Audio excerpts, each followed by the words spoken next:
Hello guys, this is John Ingram, and we were asked by the AAU to do a video on Kobudo to maybe help the judges a little bit.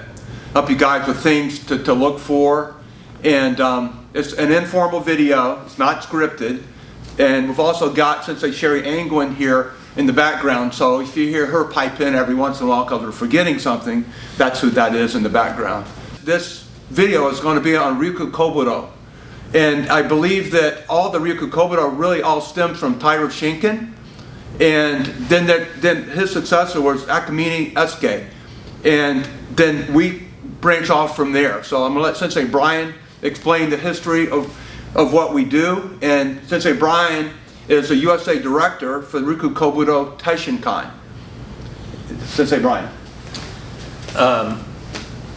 Our lineage comes directly from Taira Shinken.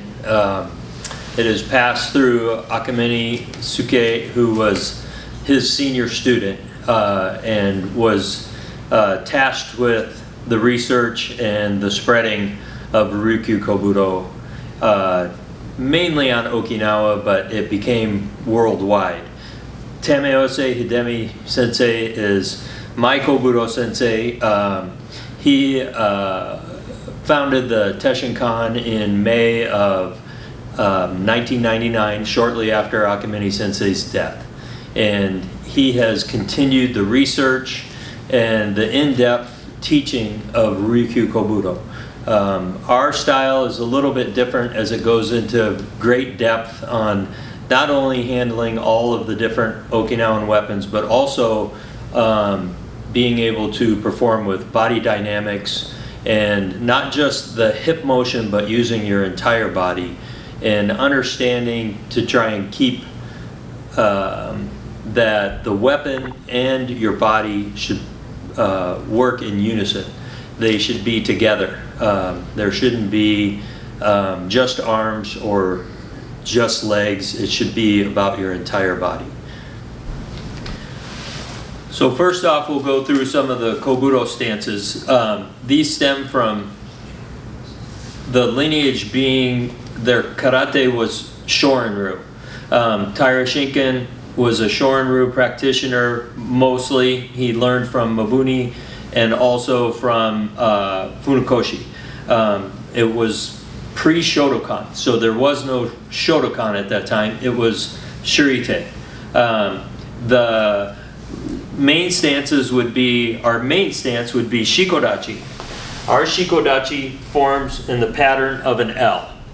And we're only going to have a distance when we drop of 2 fists between our heel and 2 fists between the back of our heel and our knee. So Shikodachi would be here. Zenkutsudachi, the distance stays the same. It is a more narrow, and your body is on an angle to protect you. But like all Zenkutsudachi, your knee is straight down in front of your toe if I were to put a bow there. Your back leg is almost locked, just a little bend, but it is a reinforcement. As we lean back, our feet stay the same. Kokutsudachi, still a bend in your front leg. Your back leg is obviously deep and you have a little bit of weight distribution more toward the back. So 60-40 or right in there. And then Neko Ashidachi would be here. So mostly here.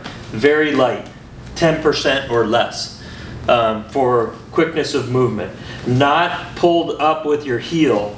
Your heel is just hovering above the ground a little bit. And then Surodachi, which would be here, when you have a side step away from something and you're trying to protect your foot or your leg. Kosadachi, for us, is here, and we keep both feet flat on the ground. Many have their heel up, but for us, we have both feet planted in the ground. Okutsudachi is like your reverse Zenkutsu. So you're in Zenkutsu, but you're facing the back leg this time. So Okutsudachi. And Shizendachi is our natural stance. So basically an upright stance is still your back foot on a 45, your front foot straight away. When your foot is turned away, this puts your body on an angle, so you're protected as opposed to being square. And it also, in Shorin-ryu, they would call it a walking stance. So when you step and you stop, you would naturally, your back foot turns. And this is the distance of what your Shizen Dachi should be. Shizen meaning natural. So the primary weapon in all weapon systems is the bow, Rokushaku bow, so 6-foot wood staff. The way we hold, we say Santo Bun, so our hands are going to be just on the edges of our shoulders. Every person is shaped and built different, long-armed people, short-armed people, but this is the way we tell everyone to hold the weapon. You're going to have an equal piece on each side of your hand. So Santo Bun, san meaning three equal parts. Well, it's really about these two because of the fact that everybody is different. Shorter people are going to have a shorter bow. It should be at the length of within a fist of the top of your head, but in Okinawa, most everyone handles the Rokushaku bow. As far as hand positioning in a guard position or the kamae, it'll always be anchored to our hip, the front of your hip bone. Your rear hand would go. You would be in Shizen Dachi, in an informal kamae, and then it'll be wrapped on the forward hand, so your arm is laying as much against the bow as possible. The tip would be at eye level and directly in front of your shoulder. This is our normal kamae. Okay guys, we try to think of the best way to present this. We were thinking of doing pieces of kata at one point, but probably a good thing to do is just some of our kihon, some of the bow kihon.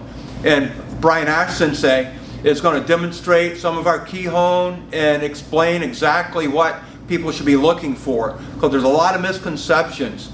But with the bow, think of it more like the sword. You're striking through a target. You're not necessarily stopping at the target.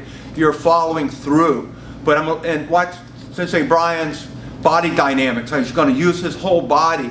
I feel like people don't get enough credit for using their body in Kobudo, where so many people just use their arm. It's nothing but arm. The whole body should be engaged, and we're going to do our best. Sensei Brian is going to do his best, and I'm going to watch him. But he's going to do his best to show you guys what good Kobudo should be.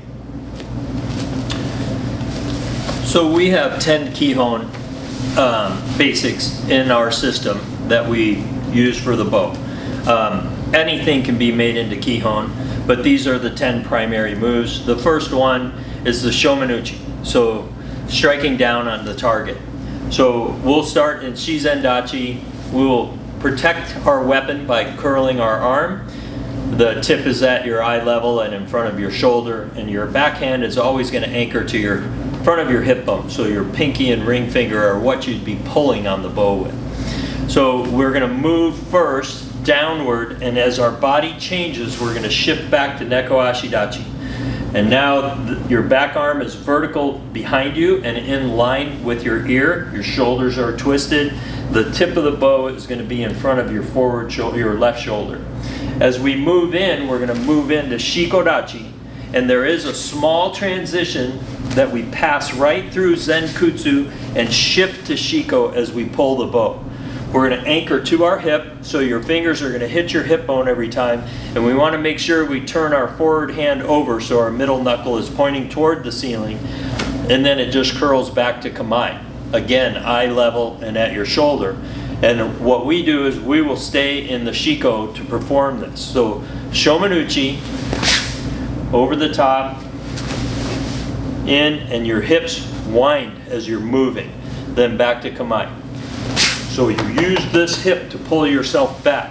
You're not going to rise up and then move back. Your body should be what moves you. So use your hip, pull back to Neko Ashi. As we move in, we're going to go right through the Zenkutsu and into Shiko, and a hard pulling motion. You're not pushing the bow with this hand, the forward hand. You're pulling to your hip. And then kamae. Keep in mind the strike is passing through the body. Always through 45. the target. So when you step in, your hip is going to push back. I'm going to stop, and this motion happens with your hip, just as if you were throwing karate punch. So hip pulls back, and then it's a 1, 2, 3 motion. The last motion is the relaxation. You're pulling the bow through the target, and then always back to kamae, the guard position. Number 2, chudansuki, is our straight punch. So again, our starting position is always the same. We're going to move into shikodachi, and our hips are going to throw the bow backwards, and your hand comes to your solar plexus, and your other arm is straight behind you.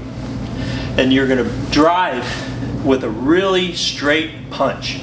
We want to make sure it's on target in the beginning so that there's not a bunch of movement in the bow. You're going to have the best punch you can have by keeping it in a straight line the whole time. So as we move with chudansuki, your hip starts this way and it shoots the bow backward. And notice I'm not coming away. I'm going to keep everything close to my body for protection. So my bow shoots back, my hip drives forward, and the bow goes straight in, and then kamae. So as we do that, from shikodachi, we want to get parallel to the ground and shoot a nice level punch, and then kamae. In both hands. So something to look for in judging is that the bow goes straight. That's the point. Straight. And it's curled, it's under our arm here, different from some other style, but you're pinning the bow against your body, and you have both hands on it, and it's connected to your body. So now you have 3 points of contact. This enables you to shoot the end, the striking part, straighter and in a better line. And then kamae.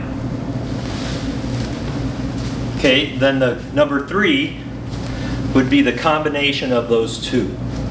So we would do preparation for the shomenuchi, chudansuki, kamae. So this is coming over the top. This can be a strike, ura-uchi. So jodan ura-uchi, if we were deflecting with this end, we could hit here and then move in for the shomenuchi, chudansuki. So this combination is seen a lot in Ryu Kyu Kobodu.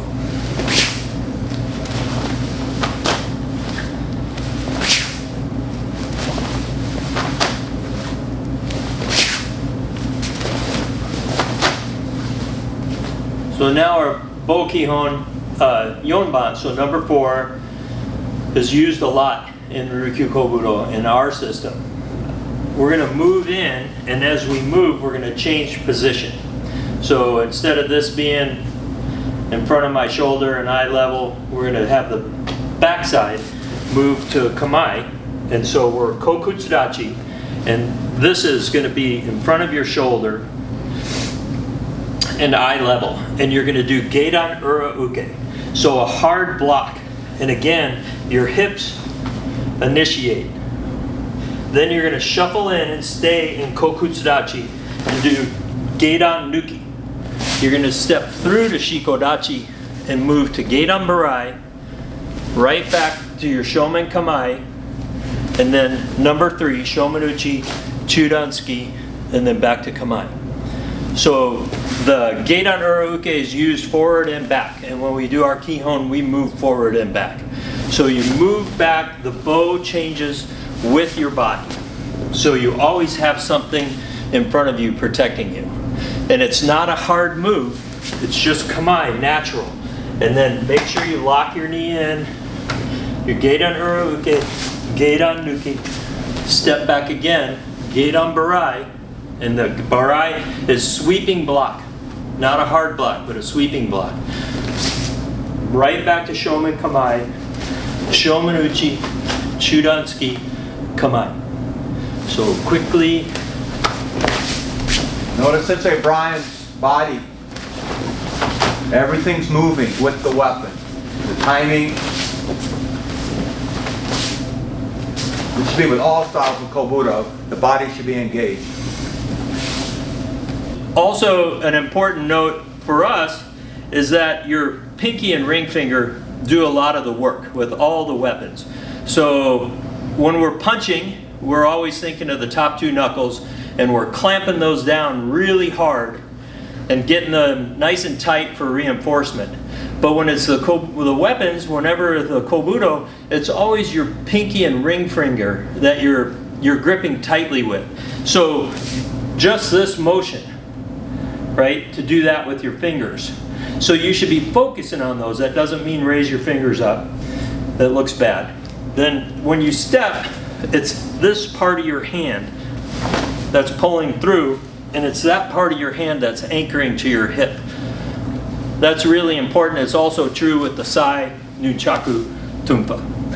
So we're going to jump past and go to our Yoko Uchi. Okay? So our first position is to move in, and we're going to pull across our body. So the bow is staying connected to you.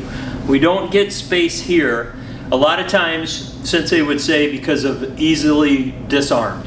Your opponent could have room to disarm you by putting their weapon in there and then attacking. So this goes across our body. So our hip goes backwards as the bow starts going forward. And so you're going to strike with the back of the bow, and then your body launches the weapon. And we're all the way through the target.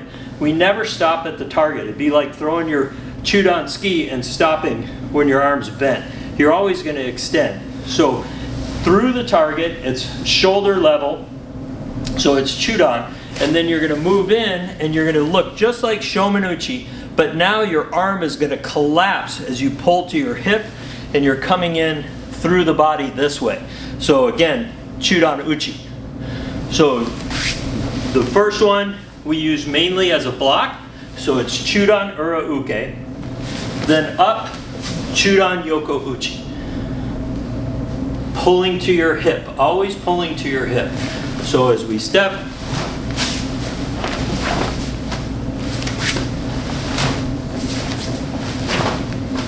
and then kamae.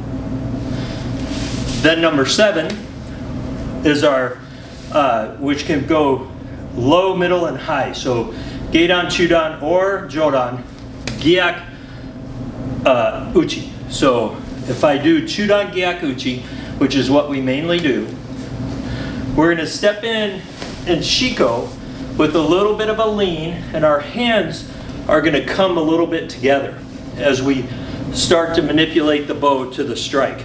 And I turn my hand over so I'm reinforced against what I'm hitting. So as you move, a little bit of a lean, and your hand starts to slide. And then right in line with you, a nice parallel to the ground would be our chudan.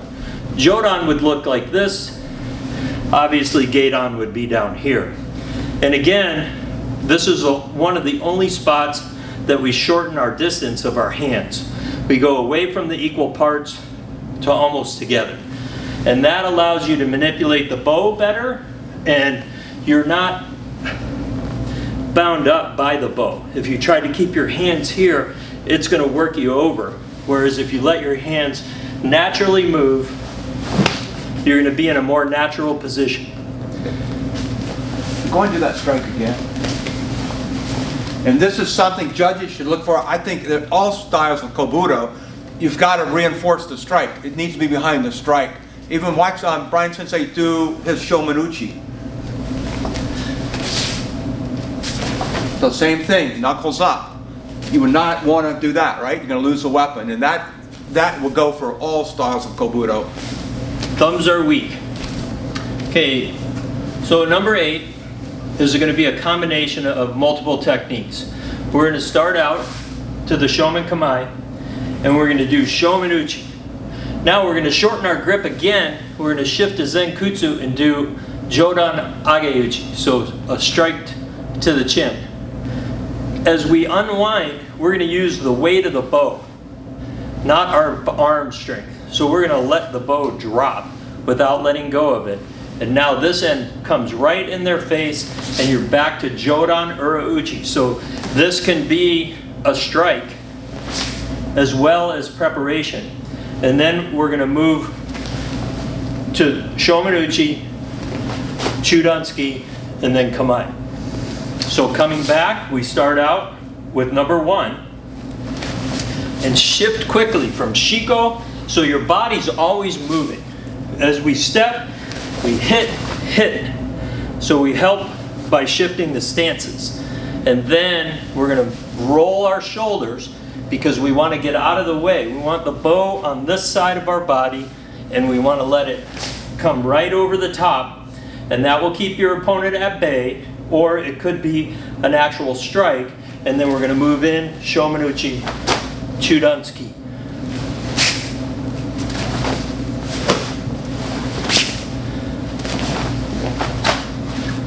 So slowing with power, but with stopping at each spot. See the stances. 1, 2, back to Neko. Then in quickness, It's going to flow. no stop.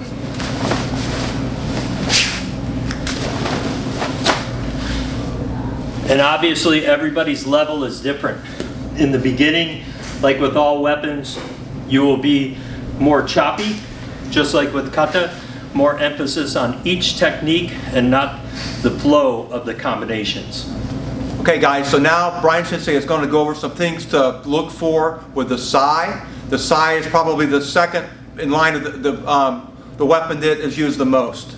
So there's things that are super important that judges need to look for, and he's going to go ahead and demonstrate that with maybe some of the blocks and some of the punches. So Sensei Brian. So obviously everybody's seen a lot of sai kata. Everybody has their own way, Ryu Kyu Kobodu. When we are punching, our chamber is just like a Shorin-ryu or Goju punch. So some styles hold vertical. We hold slightly away from the body, and the yoko, the tines a lot of people call them, but it's the yoko, is just barely in front of your body. You don't want it on your body because then your opponent can push, right? Or if you end up getting hit incidentally. So our punching is a twist punch, and it's going to be just below the shoulder slightly, about a fist or so down, and it's aiming towards solar plexus. We're in Shizen Dachi when we do this, and the sai is on the underside of your arm. So just as everybody learns, usually the weapon is an extension of your body. So it's not an extension if it's not in line. So we want to keep it in line. If you hit something with it, you learn quickly, you want to have it pressed against your body. You have a strong grip with your pinky and ring finger, and then a lot of pressure with your index finger to keep this against you so that it doesn't fall and pop up. That takes away from this being a nice straight line on the punch. Jodan Barai, which would be a sweeping block, it's a high area block, and our sai finish this way, not this way. So it's a whipping motion of your body and the weapon. We're not going to take someone straight on that has a bow with a sai. You'd have to be really, really strong. So many times it would be in bunkai, in the application, it would be from an off step. Then Geidan Uke, we do in Zen Kutsadachi, and now we want to pressure the sai. So it's away, not underneath, because then you're going to get hit. It needs to protect you. You're hitting here and finishing. And it's going to be just about a pinky thumb spread away from your leg and just pass to get the block outside, just like you would do with karate. Jodan Uke, so overhead is here. So we want to make sure that we're blocking with the side. You're going to be a hard block here. Uke means hard block. So you're going to be absorbing the shock of that. So your arm's going to be on a slight angle, and it's not going to be over your head. It needs to be out in front of you, and you need your body structure proper to absorb the shock of the bow. And it's on the angle to deflect it away. So then We also do middle blocks on the inside, uchi uke, and so it's here. So you're bringing this against your arm and sweeping. And this is a good block, middle strike, and then you're able to go right to Jodan Barai, which can also be a strike or a deflection. And so you'll see the middle block, and it comes all the way through. It doesn't stop out here against the weapon. It sweeps back and prepares for the next strike, just as if you would do a palm heel block to shuto. Then kosa, Jodan kosa uke, which is done a lot with the sai in most of the weapons. Our yoko is turned so that they're sideways, not this way. This is dangerous when you go to block if it's a bow coming down. So the block is here. That way, if it breaks through, that happens and you're able to keep from getting hit. Okay, so if you're turned this way, it's good. It's good to show the weapon, but the block for us should be here and just slightly above your head. So your thumb should always be behind the yoko. If your thumb is in where you're blocking, the yoko is for capturing. So it would be hard in actual battle to like switch your thumb quickly to the other side. So our thumbs are always behind. So when we do Jodan Barai, it's back here. And again, you're grabbing hard quickly with your ring and pinky. And the same thing on the Yoko Uchi or Kosa Uke, your thumb is behind it. So that way, when something comes in there, you can't get hit. And even the index finger, I've seen some people, even their index some finger. people, it just depends on who's doing it. We don't do that. Okay, so now Brian Sensei is going to show a few points with the tonfa, tunfa. There's a few different tuifa. There's many different ways to say it, which doesn't matter. But he's going to show you some things to look for as a judge. Just like with all the weapons, there's got to be body dynamics. You'll notice him using his whole body with his strikes. There's a lot of similarities with the sai, but Sensei Brian is going to go over some things with you guys. Okay, so tunfa, again, you're going to use pinky and ring finger. When you grip it, it helps to put it right up against your arm. Okay, you're going to grab with all the fingers, but if you push harder with those, it's going to hold it tight. You don't want to take a punch and have it coming off your arm, because if the back end isn't supported, you're not going to have authority with your punch. So tight grip, and it's vertical. So your handle for us is pointing up. Some people turn it over. Some people get on an angle. For us, Ryu Kyu Kobodu, it is on vertically.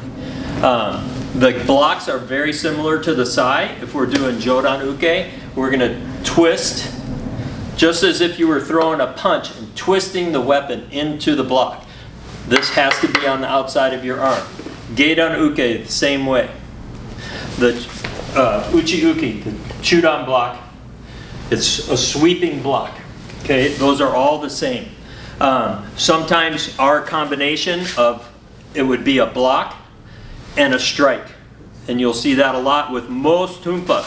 They come down almost at the same time, and one will be over and one will be vertical. And that the forward arm is usually the blocking arm.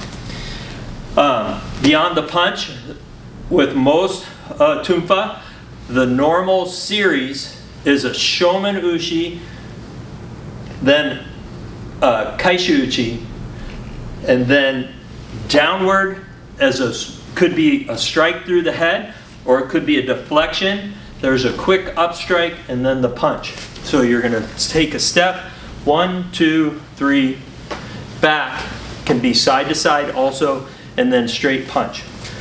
These should be done again with your body incorporated. So your hip, as you step in to make the punch, your hip should wind and then release. And that will put a lot of force into your punch, plus you're using your body. And when you go to start the series of strikes, your body should again come back. So that way it's going here. Now your hips are wound the other way. You can come through again. Your hips are wound the other way. Down, up, side, side, punch. So the body dynamics are difficult, and depending on the level of the person you're watching, they might be less in a beginner, but they're still doing tumpa for their competition kata. The blocks against the arm should be easier to handle than the combinations.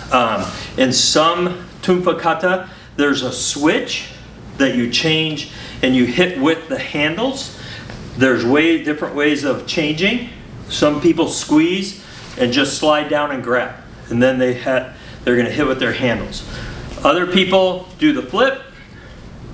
That's difficult and dangerous, because if you drop your weapon, I think you lose. So obviously everything takes a lot of practice. Also with the tumpa would be just a strike, whether it's to the head, but it's your body, or it's to the temple. So we want to think about our body and the direction of the weapon in the strike, and again, passing through the target.